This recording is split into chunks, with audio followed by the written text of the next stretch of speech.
प्रक्रिया। और अपने रसोई घर से जायफल और मिश्री दोनों बराबर मात्रा में बारीक पाउडर करके मिक्स करके रखें। जायफल और मिश्री, जिन्हें भी गर्भ धारण करने में दिक्कत आ रही हो, तो रसोई घर की सबसे सरल और अनेकों बार स्वस्थ समृद्ध परिवार की ओर से परीक्षित घरेलू उपचार जायफल, जिसे हर परिवार पहचानता है, और मिश्री, इन दोनों को 50-50 ग्राम ले लें और बारीक पाउडर करके कपड़ छन पाउडर, यानी बारीक पाउडर करने के बाद कपड़े पे डालकर उसे पटक पटक के करें, जो नीचे निकले, या पतले कपड़े पे उसे हाथ से रब करके जो पाउडर नीचे गिरेगा, तो 50 ग्राम जब इस तरीके से कपड़ छन किया हुआ जायफल का पाउडर और मिश्री का पाउडर मिलाकर मासिक धर्म बीत जाने पर, किसी का मासिक धर्म 2 दिन का, 3 दिन का, 4 दिन का, 5 दिन का, 6 दिन का, तो मासिक धर्म से निर्वित होने के बाद सुबह के समय 1 चम्मच जायफल मिश्री को सादे पानी से सेवन करते हुए पूरे दिन दूध और नहीं खाना है। क्योंकि बहुत सारी बहनें इस प्रयोग को करें, लेकिन करते करते उन्होंने कुछ खा लिया, तो जीत हासिल होने की संभावनाएं कम रही, 10 में से 2। लेकिन जिन्होंने भी दूध और चावल पे रह गए, वो 10 में से 10, 6 दिन इसे सेवन करना है। यानी 4 दिन का मासिक धर्म, 6 दिन ही हो गए, 10 दिन, और उसके बाद संबंध बनानी है।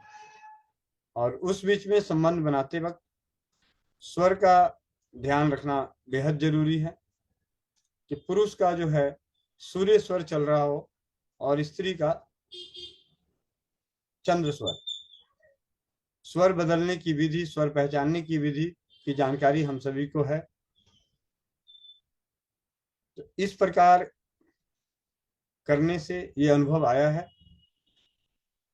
हाँ, जो कुछ विशेष परिस्थितियों में एक बहन को जायफल और मिश्री खाने के बाद पहली खुराक में बहुत ही ज्यादा मिचली, घबराहट, बेचैनी उत्पन्न हुई। जब मैंने उसका इतिहास जानने का प्रयास किया, तो उन्होंने कभी अपने जीवन में उपवास नहीं किया है।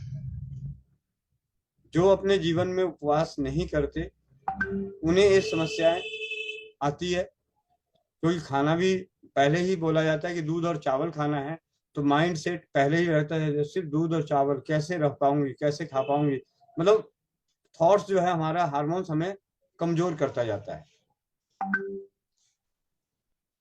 तो अगर ऐसी के भी किसी को समस्या आए, तो ठीक है, आप उसे कंटिन्यू ना करें, और भी अनेक उपाय हैं उसके साथ।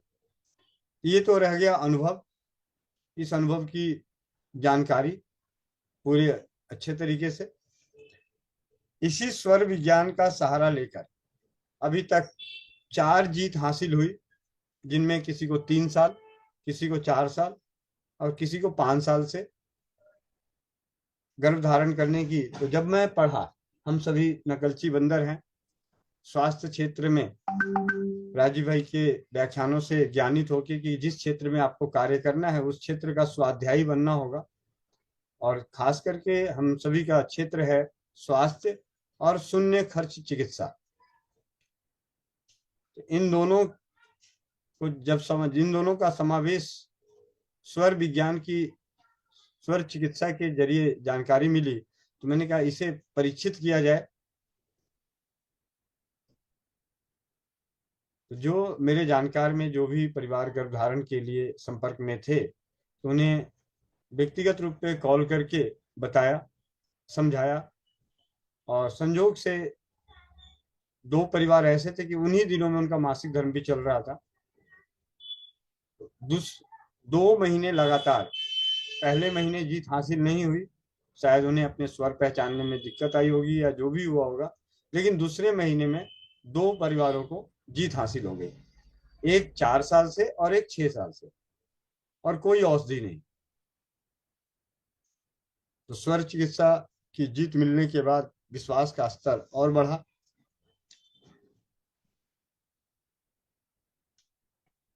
आज मैं स्वाध्याय के जरिए गर्भ स्थिति, इसके कुछ स्वर चिकित्सा के, स्वर विज्ञान के कुछ सूत्र हैं, उन सूत्रों का संस्कृत का सीधा हिंदी में पढ़कर बताना चाहूंगा। गर्भ स्थिति रजो दर्शन के पश्चात 5वीं रात महिला का चंद्र स्वर तथा पुरुष का सूर्य स्वर प्रवाहित हो रहा हो, तब यदि वो दोनों संभोग में प्रवृत्त हो तो गर्भधारण द्वारा पुत्र उत्पन्न होता है। रजो दर्शन के पश्चात, रजो दर्शन के पश्चात 5वीं रात, जिस दिन रजो दर्शन समाप्त होती है उसके बाद से 5वीं रात, यदि महिला, ये तो हो गया पहला सूत्र, यदि महिला दूध के साथ शंखवली नामक बूटी का सेवन करे और यदि पृथ्वी तत्व अथवा जल तत्व प्रधान हो तो उस समय उसे पति से पुत्र दान के लिए 3 बार प्रार्थना करनी चाहिए। ये स्वर चिकित्सा, स्वर विज्ञान की प्रार्थना है। जो भी माँ, जो भी हमारी जो माताएं हैं, जो माँ बनना चाहती है और पुत्र की माँ बनना चाहती है, तो उन्हें अपने पति से प्रार्थना करनी चाहिए। किस प्रकार? दूध के साथ शंखवली नामक बूटी का सेवन करें और यदि पृथ्वी तत्व अथवा जल तत्व प्रधान हो। जल तत्व और पृथ्वी तत्व कब कैसे प्रधान होता है, क्या पहचान होती है, इसकी स्वाध्याय की कक्षा हो चुकी है, तो आप उन्हें सुन सकते हैं या स्वर चिकित्सा की से संबंधित पुस्तकों का स्वाध्याय करके अपने ज्ञान को बढ़ा सकते हैं। तीसरा, ऋतु स्नान के पश्चात यदि महिला उल्लिखित पेय का सेवन कर संभोग में प्रवृत्त हो और गर्भ धारण करे तो उसे यति सुंदर नरसिंह तुल्य प्राप्त होता है।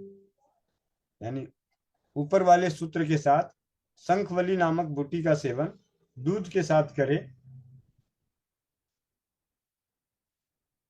सेवन करके, और उस सेवन करने से और संभोग की क्रिया करने से गर्भधारण अगर हो जाता है तो अति सुंदर नरसिंह तुल्य पुत्र प्राप्त होता है। अगला, जो पुरुष अपने सूर्य स्वर को पत्नी की सुषुम्ना प्रवाह काल में स्थापित करते हुए संभोग करता है, वह पुरुष कुरूप और भाग्यहीन संतान उत्पन्न करता है। यानी पुरुष का सूर्य स्वर चल रहा हो और स्त्री का सुषुम्ना का प्रवाह काल चल रहा हो, ऐसे वक्त में संभोग करने पर जो गर्भधारण होता है वो बच्चा कुरूप और भाग्यहीन होता है। ऋतु स्नान के पश्चात विषम तिथियों को रात्रि अथवा दिन में उस समय संभोग घटित हो जब पुरुष का स्वर तथा महिला का चंद्र स्वर प्रवाहित हो रहा हो तथा जल तत्व अथवा अग्नि तत्व प्रधान हो, तो बंध्या महिला तक को भी इस गर्भ द्वारा पुत्र उत्पन्न होगा। यानी जो बांझ का सर्टिफिकेट प्रमाण मिल चुका है उन्हें भी ऋतु स्नान के पश्चात मासिक धर्म से निर्मित होने के बाद विषम तिथियों को रात्रि या दिन में कभी भी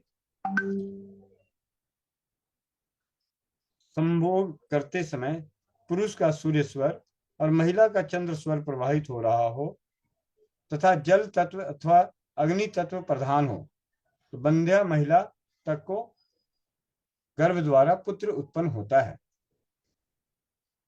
अगला सूत्र, रजो काल में, ध्यान से सुनिएगा, रजो काल में जब पुरुष का सूर्य स्वर तथा महिला का चंद्र स्वर प्रभावित हो और यदि महिला पुरुष संभोग करे तो बांझ स्त्री भी गर्भ धारण कर सकती है। ऐसे आयुर्वेद कि आयुर्वेदाचार्यों, हमारे ऋषि मुनि, हमारे पुरोहित, हमारे शुभ चिंतक सभी के कथनानुसार मासिक धर्म के दिनों में संभोग नहीं करना चाहिए। लेकिन स्वर विज्ञान, स्वर चिकित्सा कहती है कि मासिक धर्म के दिनों में ही, ऋतुकाल के जो 4 दिन, 6 दिन, 8 दिन हैं, उन दिनों में ही पुरुष का सूर्य स्वर और महिला का चंद्र स्वर प्रवाहित हो और दोनों संभोग करें तो बांझ स्त्री भी गर्भ धारण कर सकती है। मतलब गर्भ धारण कर सकती है, शक्ति मतलब प्रयास करने में कोई बुराई नहीं है।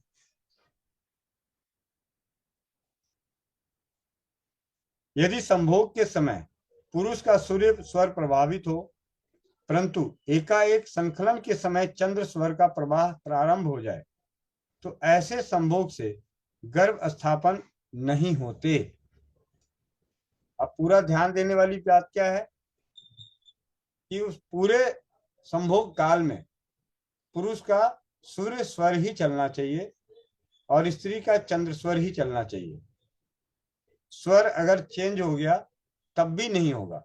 इसीलिए हमें अपने स्वर पे ध्यान लगाना, स्वर को पहचानना, स्वर को बदलने का, स्वर के साथ लंबे समय तक एक ही स्वर में रहने का अभ्यास करते रहना चाहिए।